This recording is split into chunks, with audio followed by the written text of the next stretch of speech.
Right now, somewhere, a 23-year-old is deciding not to open a retirement account. She'll do it next year, or the year after that. It feels like a small decision, a rounding error. But the real answer is far stranger than that. That single year she waits will end up costing her more than almost any other financial decision she makes in her entire life. And she will never feel it happen. Your brain was not built to see this coming. For almost all of human history, growth looked like a field. Plant a seed, wait a season, harvest a crop. Growth was additive. One thing led to one more thing.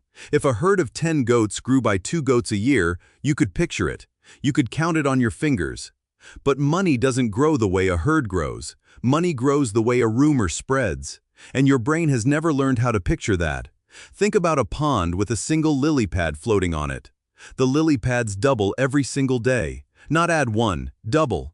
If it takes 48 days for the pond to become completely covered, on what day is the pond half covered? Take a second. Really think about it. Most people guess day 24. Half the days, half the pond. It feels obvious. It feels like common sense. It's wrong. The pond is half covered on day 47. One day before it's completely full, it still looks like it's barely half done. This is called the pond-and-duckweed problem, and it was formally studied by researchers Willem Wagenaar and Han Timmers, who spent years running experiments on how people misjudge growth that compounds instead of adds.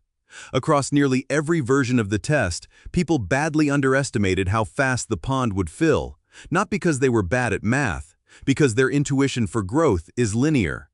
Your brain expects tomorrow to look like a slightly bigger version of today. Compounding doesn't work that way.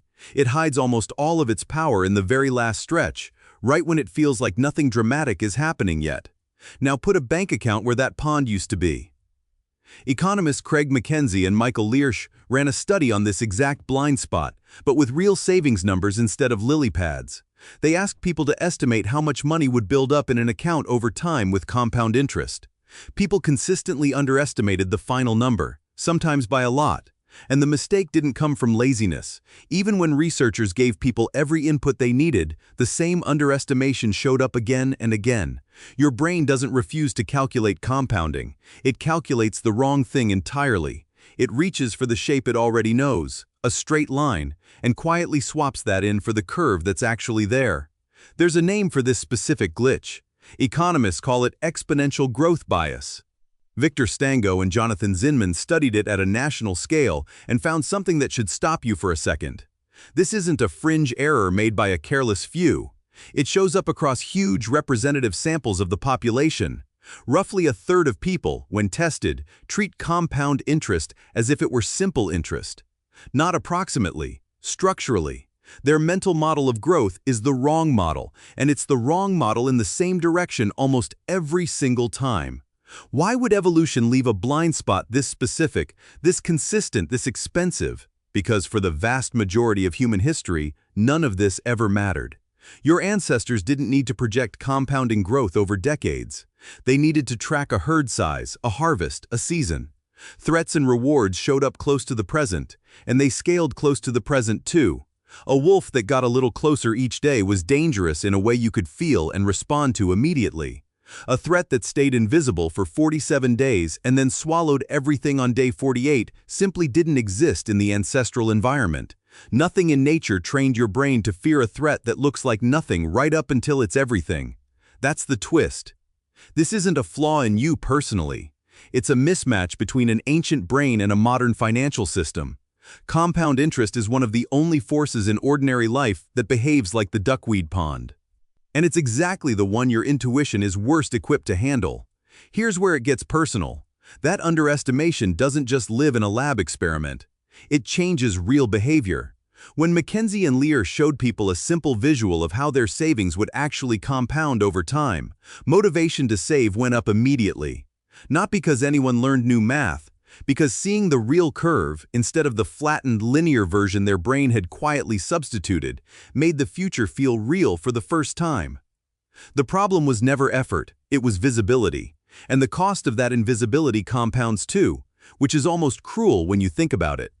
Every year you put off saving isn't a delay of 1 year's worth of growth. It's a delay that removes one entire multiplication cycle from the end of the curve, the exact place where the curve does almost all of its work. Waiting until your 30s instead of your 20s doesn't cost you 10 years of growth.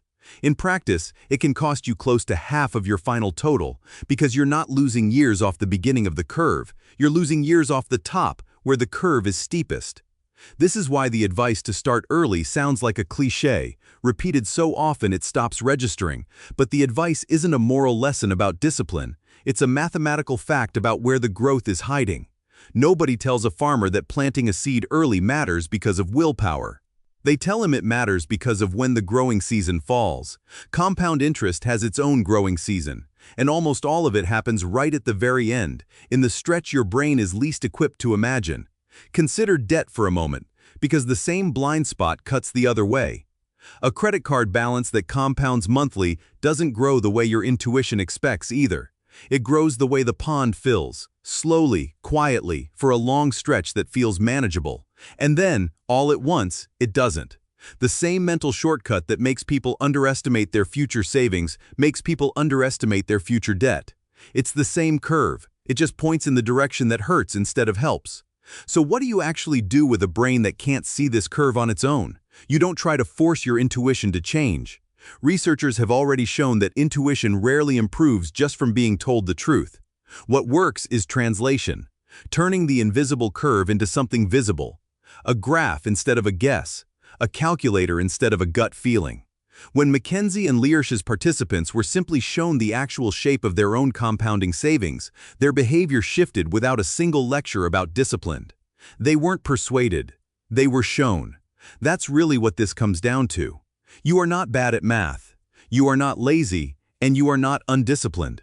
You are running ancient hardware that never had to model a pond that fills itself, or a debt that grows itself, or a retirement account 40 years out.